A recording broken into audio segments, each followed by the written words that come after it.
Welcome back to Lip Service Lounge, and now we're discussing part 3, which is body care. We're going to learn how to properly cleanse our bodies. Ladies, this is very, very important. It is never acceptable to not clean your body on a daily basis, nor is it acceptable to use scented lotions or perfumes in the place of properly cleansing your body. You're only adding a loud fragrance to a dirty body, and that is never, ever good. So we're going to discuss how we properly clean our bodies every day. So what I have here are some products that I like to use, or products that are favorite of mine. I have very sensitive skin, so I can't use a lot of scented soaps or scented products for that fact. So I try to stay away from soaps that are heavy in dyes and perfumes and that are not hypoallergenic. So I use most products that are sensitive skin. You can get different soaps that come in a bar or a body wash. And I am partial to the bar soap because I can use it for everything. Now, if you are a person that doesn't have sensitive skin and you really need a soap that is heavier, you can use soaps that have antibacterial deodorant in them. So that helps to maintain your freshness for longer. Again, if you're not allergic to anything. You can also use bath washes that have scents if you're fond of different fragrances. This one is made by Suave. It's a creamy cocoa butter and shea butter body wash. What I like about this one, though, is that it is hypoallergenic, so it is safe to use all over your body. But again, I strongly recommend that you use soaps that are made for sensitive skin or that are hypoallergenic, so they will not irritate your body. That's the worst thing that can happen to you if you use a product and then later on find out that it's irritated your body in some kind of way. It's never comfortable. If you like the scents, but you have sensitive skin, particularly in your private or vaginal area, you can use these types of soap for your body and then keep a sensitive skin soap for your private area. So let me just explain to you what my routine is daily. I use 3 different washcloths every day. Just because I have different parts of my body that I need to clean. So for my face, I will only use a white washcloth. That is because it has no dyes or color or anything in it. And also, I'm able to see the amount of dirt that is accumulated on my face throughout the day with the white washcloth. So what I recommend that you do, ladies, when you wake up in the morning, the first thing that you need to do when you begin cleansing your body is to wet your washcloth and wash your face. You need to pay close attention to your eyes. Make sure you clean out both corners of your eye to clean out all of the things that are accumulated in your eye as you slept. And then pay attention to the corners of your mouth or the sides of your face to make sure you clean everything that could have ended up on your face as you slept. And once you cleanse your face, and I like to use cool water, never use really hot water on any part of your body because it dries your skin out, particularly your face. So use very cool water when cleansing your face. Now, if you're 8, 9, or 10, you really don't have to worry about applying soap to your face. But as you get up into 11, 12, and 13, particularly if you are involved in any type of sport, cheerleading, dancing, step team, whatever, you tend to sweat.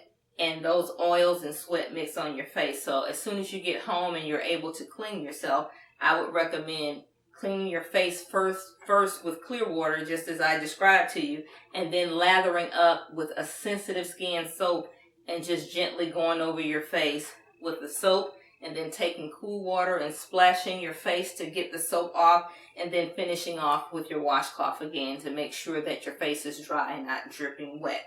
So you want to do that. After you cleanse your face, you can use the same white washcloth to clean your ears. It's very important that you clean your ears daily, ladies, because we wear our hair in styles in which the oils from our hair, as well as the products that we put on our hair, tend to kind of drip down on our ears. And it accumulates in the back of your ears as well as on the inside. Now, everyone has earwax, and it's supposed to be there. It's there to protect the inner areas of your ear. But never should anyone see wax dripping out of your ears. Dead giveaway that you're not washing your ears on a daily basis. So you take your same washcloth that you used to wash your face with, put a little soap on it in a particular area, get it really soapy, bend your ear back and go behind your ear in the crease there and clean that out really well, and then trace the inside of your ear and all of the folds and make sure you clean your ear out really well.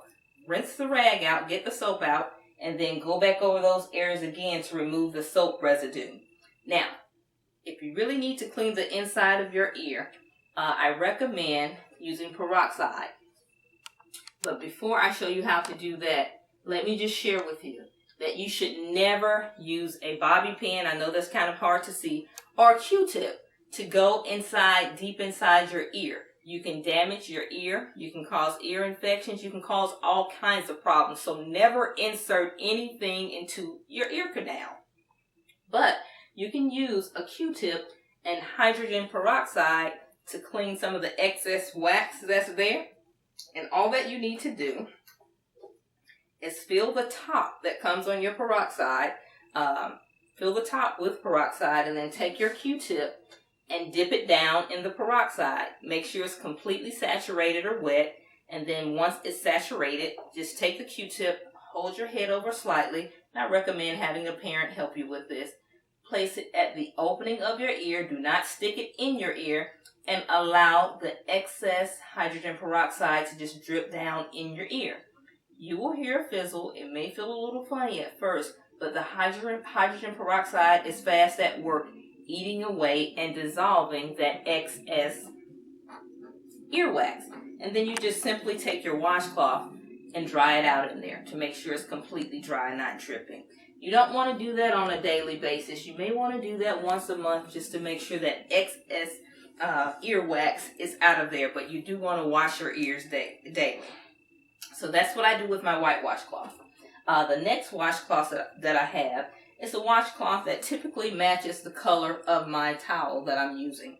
Okay, and this washcloth is strictly for my body. Anything that just has skin on it. So I take this washcloth and soap it up real well with either my bar soap or my body wash, and I start at my neck. You lather really, really well on your neck, and then you go down each arm, and then you get your back. It's important to get your back. A lot of people say they can't reach their back, so they don't want to really wash it, but it causes you to have dry skin if you're not washing that dead old skin off every day, and it causes you to itch. So you just simply go over your shoulder, lift your arm up, go under your arm, and then take your other hand and just go up your back. And you do that on each side until you cover the entirety of your back.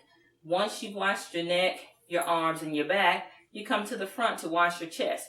Be very careful to wash each breast. Now, it doesn't matter the size of your breast. You want to make sure that they're clean. Wash each breast.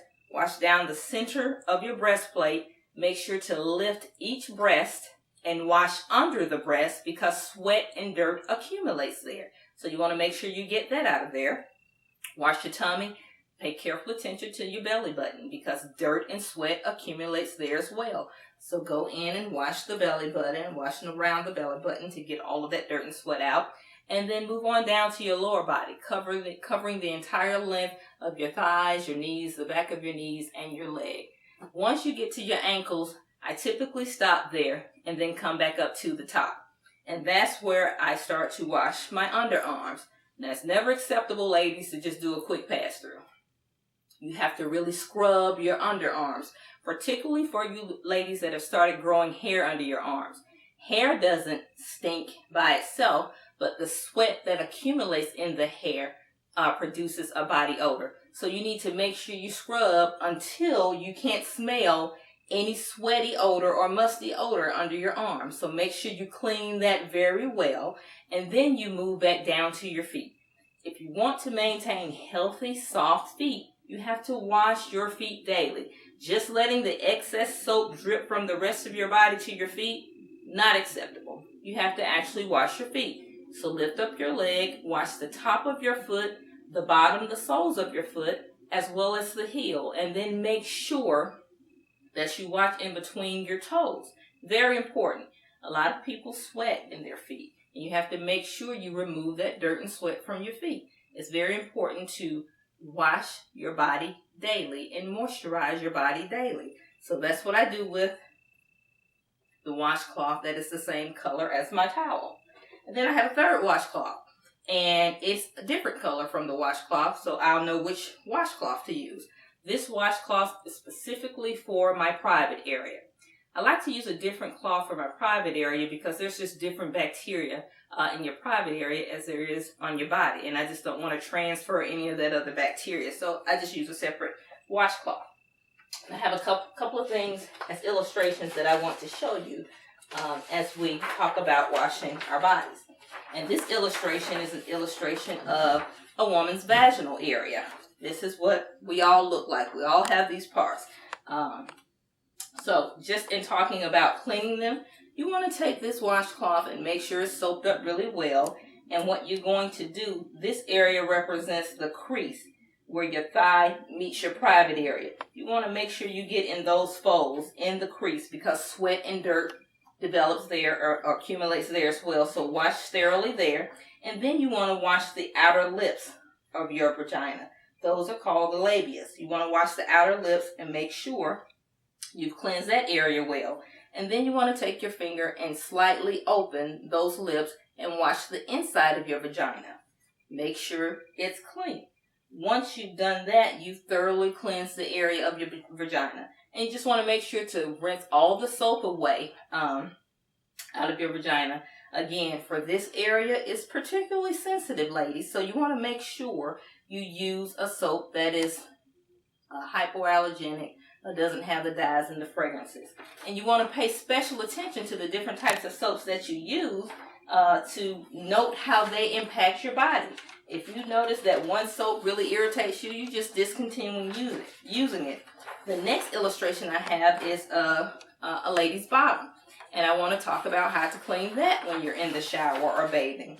You're going to take the same washcloth you use to clean your vaginal area, just use the other side of it and wash the whole area of your bottom. And then I want you to make sure you take each butt cheek and lift it and wash under your butt cheek, just like you did under each of your breasts, because sweat accumulates there. Then you want to pay close attention to the line that separates your butt cheek. And you want to take your washcloth and make sure you go up and down that line, inside that line as you separate your butt cheeks, because again, sweat and dirt accumulates there. And for those young ladies that are in their preteens, you may have started to grow hair there. And again, any area that has hair where you have potential to sweat, the sweat will get trapped in that hair, causing odors. And then you want to pay special attention to where you have a bowel movement to clean that area thoroughly as well. So it's never good, just like your underarms, to do a pass over. You really have to take care to scrub each of these areas thoroughly to make sure you properly clean your body. So that's cleaning your body. So, and that's why I have 3 different washcloths. Okay, when you have your towel, what you want to do is make sure you pat yourself dry rather than scrubbing real hard. Pat yourself dry, and then once you thoroughly patted yourself dry, make sure to pay close attention to your toes. Drying in between each of your toes, because you don't want to leave your feet with any moisture on them or water on them, okay? So the next thing you want to do is moisturize. I am particularly fond of Johnson's baby lotion, or you can use Baby Magic baby lotion, or you can use any lotion of your choice. I prefer both of these lotions because they don't have a heavy fragrance. And I like to wear perfume and other scented lotions.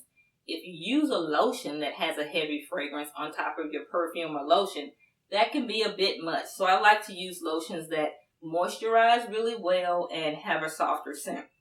You need to make sure you lotion from your neck all the way down to your feet.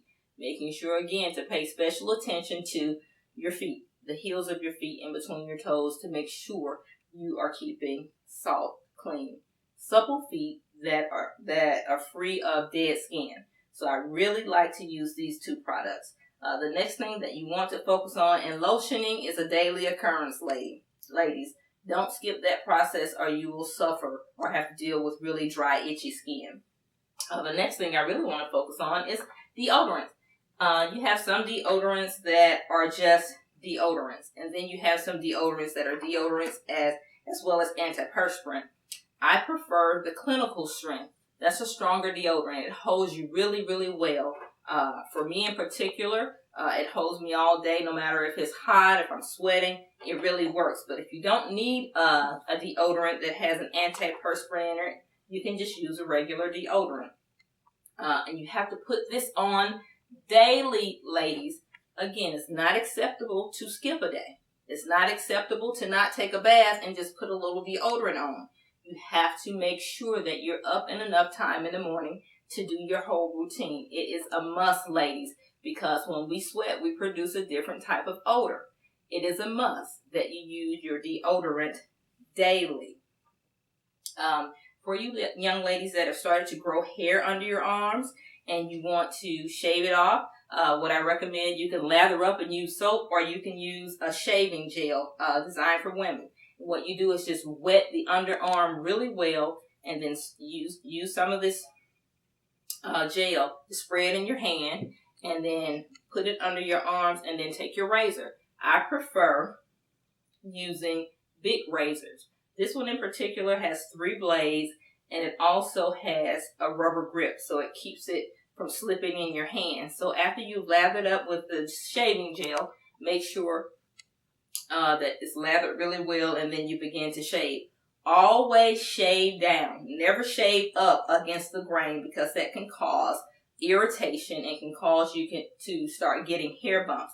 So always make sure you shave down, whether it's under your arms or on your legs. Okay? So the last thing I have about body care, ladies, when we go to the bathroom, it's important, and I'm saying this, and I know many of you may wonder, why is she even saying this, but it's important for everyone to know, because everyone doesn't know. When you go to the bathroom, when you urinate, you have to wipe yourself. It's never acceptable to get up from the toilet and just pull your panties back up and your clothes back up. You leave urine stains in your panties, and if you're doing that all day, you develop an odor there, and you can also cause irritation. So make sure you completely dry yourself when you urinate. When you're using the bathroom and you're having a bowel movement, I really, really love to use wipes in addition to using tissue. So I'll clean myself with the tissue first, and then I'll use the wipes. It's very important to wipe from front to back. That's important because when you're cleaning your bottom, you want to make sure none of the feces enters your vaginal area, because that causes irritation and infection. So always wipe from front to back. Front to back. And the wipes just make sure that you are extra fresh and that you've gotten all of the feces from your behind when you're cleaning. Now, it is my personal preference never to use a bathroom that is not my own. I have to be in a real tight in order to use a public facility. But if you must, I advise you to never sit on a public toilet. Now, they offer tissue or linings for the toilet. I'm still not comfortable with doing that. So be careful when you're in a public stall. If it's any way possible that you don't have to sit, whether you're doing number 1 or number 2, don't. Always carry a pack of flushable wipes with you, because there may not be tissue in the stall. And also be very careful when you're a woman, and if you're having to stand or squat over the toilet and you have on pants, your pants tend to hit the floor. If they're not doing a very good job cleaning the toilet or the rest of the stall, you can rest assured that they're probably not cleaning the floor. And there are all types of things that end up on a bathroom floor in a public facility. So when you're squatting down, make sure to raise your pant leg up too, so it won't touch the bottom of the floor. So that's all I have for body care, just to make sure you bathe daily. Oh, this is what I wanted to say as well. A lot of young ladies bathe at night. That's perfectly fine. But when you get up in the morning, you have to make sure you freshen up, because you sweat at night, whether it's summertime or wintertime. You sweat at night. So you want to make sure that you wash your face, covering each corner of your eye as well as your mouth. You want to make sure you take your washcloth that you use for your body to wash under your arms again, wash your neck and chest area, and to wash your private parts. You're going to use your washcloth that you use for your private parts. You need to freshen those areas up because you don't want last night's sweat to mingle with today's sweat, and then now you have an odor problem. And the last thing I want to mention about body care, when you get out of the shower or the bathtub and you've used your washcloth and your towel, make sure to hang them to dry, because if you don't, you get mold and mildew in your towel, and that just is really not a pleasant smell.